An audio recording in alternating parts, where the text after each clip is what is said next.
So sorry. जिनका आप इंतज़ार कर रहे हैं ये ऑफिस अब उनका नहीं रहा।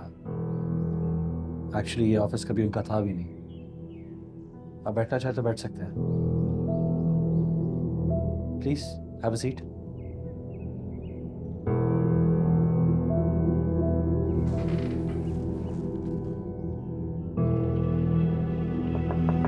सर चाय ले आओ।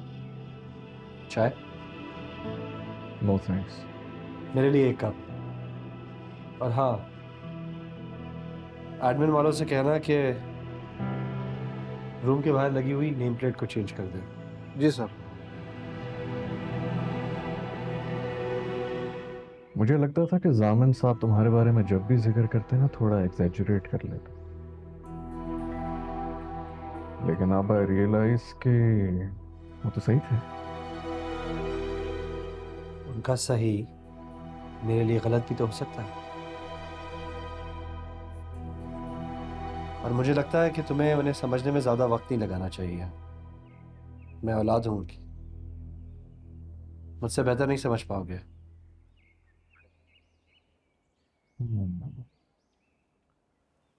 जामिन साहब का तो पता नहीं, लेकिन ईमान को मैं तुमसे ज्यादा जानता हूँ।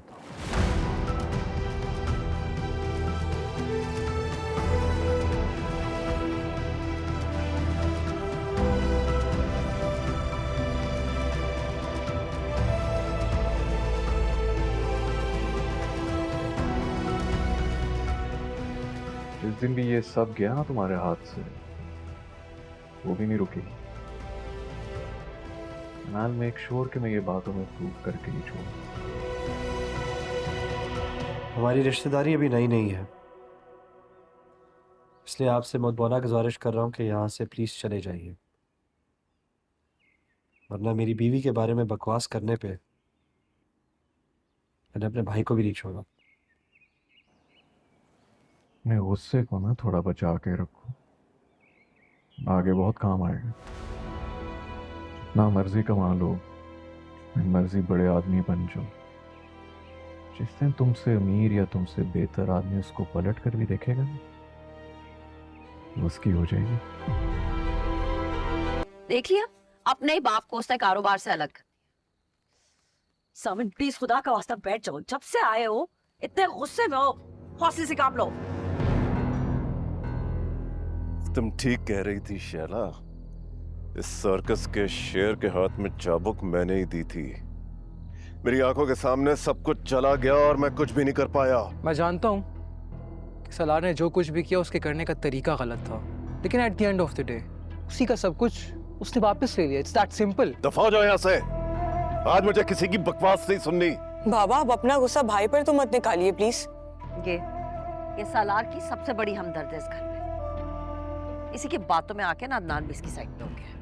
देखो, जिसके दिल में भाई के लिए दर्द उठ रहा है, निकल जाए मेरे घर से फौरन इसी वक्त। अच्छा, तो क्या भाई का रिश्ता सिर्फ हमसे ही है?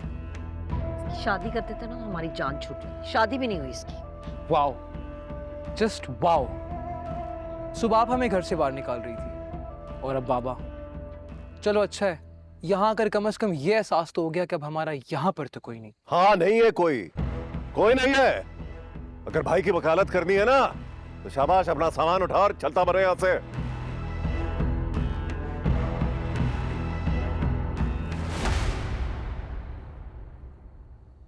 एक मसला है बाबा।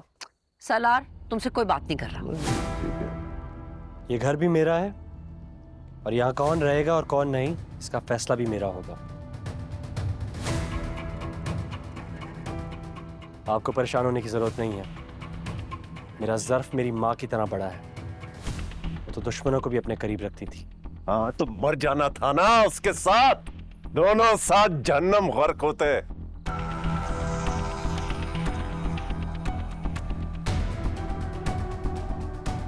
मेरी माँ एक फरिश्ता सिफ्त औरत थी। एक ही गलती थी उनकी, आप। वो गलती भी मैं जल्द सुधार दूंगा। रिलैक्स सलार, छोड़ो, क्या कर रहे हो? मेरी जिंदगी तो जहन्नम में गुजरी है, आप अपनी फिक्र करें। ईमान को यहाँ लाना इस घर में मेरी सबसे बड़ी बेवकूफी थी। अब तुम्हारा क्या वो भुगतेगी।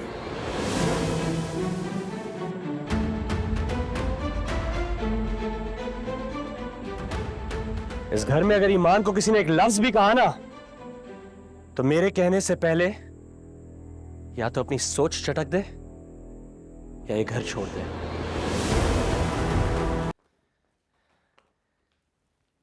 तुम यहां महफूज नहीं हो। ईमान, ये मेरी जंग है और इसमें तुम्हें नुकसान पहुंचे ये मैं बर्दाश्त नहीं करूंगा।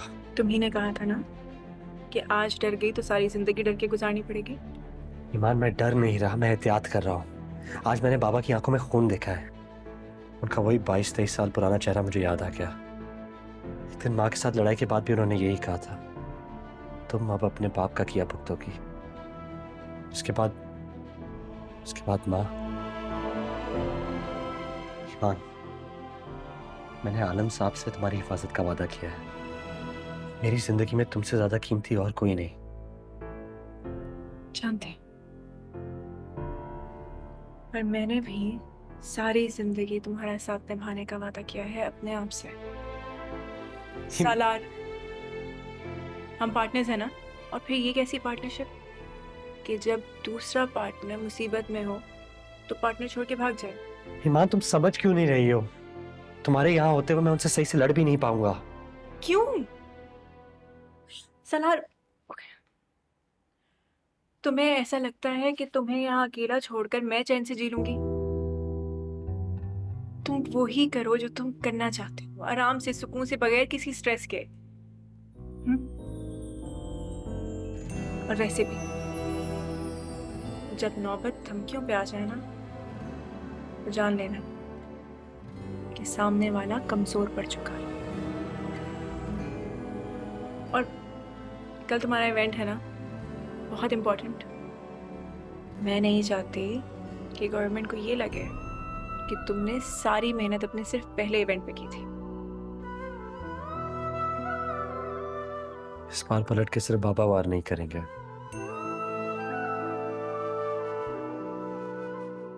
सैन भी उनके साथ है।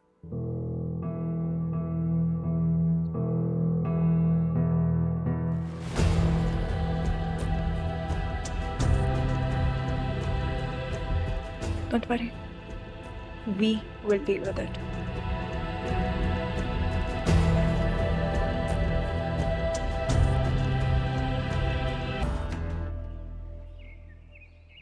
मेरी तरफ से इजाजत है, कर दो जो कर सकते हो। बस चीखों की आवाज मुझे अपने कानों तक आनी चाहिए।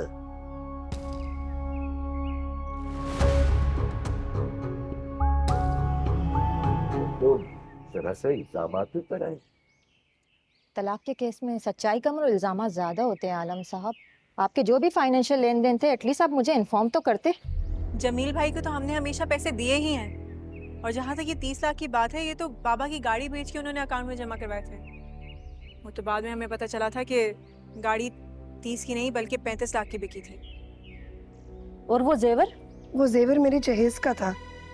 लेकिन रसीदें उनके पास कहाँ से आई? वो जेवर काला हो गया था तो जमील उसे पॉलिश करवाने ले गए थे। फिर उन्होंने कहा कि जेवर को बेचकर कोई नया डिज़ाइन का जेवर ले लेते हैं।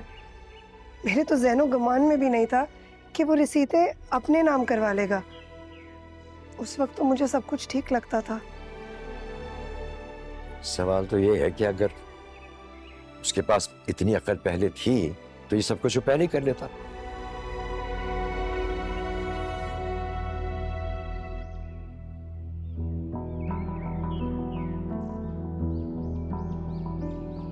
उन्हें ये अकल दी जा रही है। बाबा, मैं अभी आती हूँ।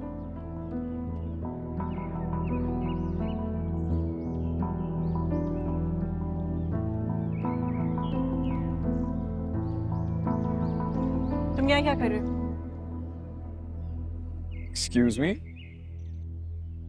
जहाँ तक मुझे याद पड़ता है मैं एक लॉयर हूँ, और अगर लॉयर को आप कोर्ट में नहीं देखेंगी तो और कहाँ देखेंगी?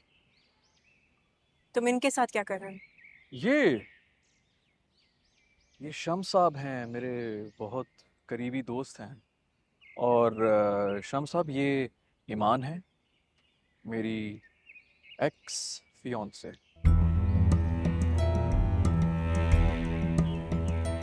जैन, मैं तुमसे अकेले में बात करना चाहती हूँ। शाह साहब अगर थोड़ी देर के लिए एक्सक्यूज कर दें हमें प्लीज।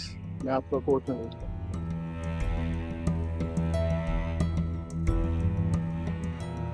क्यों कर रहे हो ये सब कुछ? मुझसे बदला ले रहे हो? हूं। कौन सा बदला? तो यार मुझे ये समझ नहीं आती कि तुम्हें ऐसा क्यों लगता है कि तुम मेरी लाइफ में इतनी इंपॉर्टेंट हो कि मैं हर वक्त बस तुम्हारे बारे में ही सोचता रहता हूँ। ये लॉयर जमील भाई को तुमने करवा के दिया।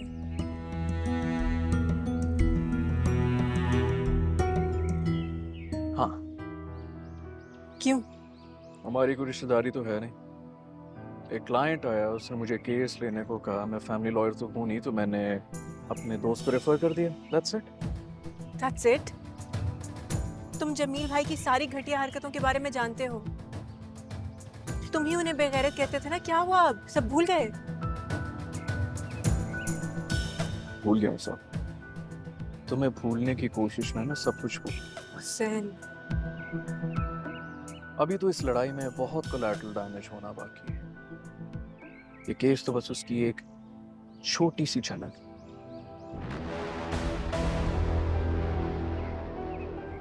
क्यों कर रहे हो ये सब कुछ? मैंने तुम्हें सब सच बताया तो था। हुसैन प्लीज प्लीज ये मत करो। हमारा वो रिश्ता जिसे हमने कभी बनाने के लिए बहुत दिल से कोशिश की थी, उसे ऐसे गाली मत। प्लीज सवेरा पे सबसे दूर रखो। उसकी बच्चियां बहुत परेशान हैं। अच्छा ठीक है, बस तुम्हें मुझे एक छोटी सी फेवर देनी होगी। क्या फेवर? रोज मिलना होगा मुझसे। जहां भी बुलाऊं वहां आना होगा। बाकी ये सब मैं संभाल लूंगा।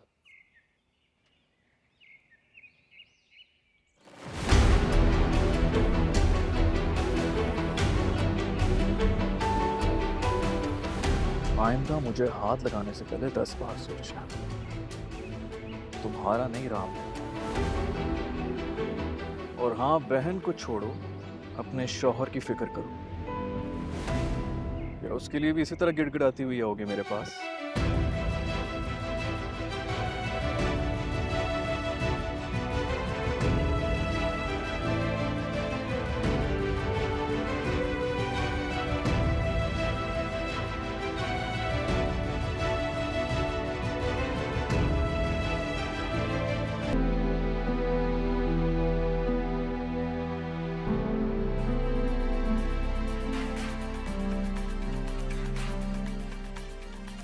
आपको एक ब्रेकिंग न्यूज देंगे। एक अफसोसनाक वाकया हुआ है। गवर्नमेंट एनक्लेव में जारी तकरीब में धमाका हुआ है और इब्तदाई मालूमात के मुताबिक मुतादिद अफराद के जख्मी होने की इत्तला है।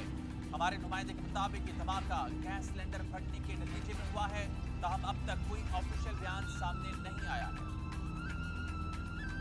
आपको एक ब्रेकिंग न्यूज देंगे। एक अफसोसनाक वाकया हुआ है। गवर्नमेंट एनक्लेव में जारी तकरीब में धमाका हुआ है और इब्तदाई मालूमात के मुताबिक मुतादिद अफराद के जख्मी होने की इत्तला है। हमारे नुमाइंदे के मुताबिक धमाका गैस सिलेंडर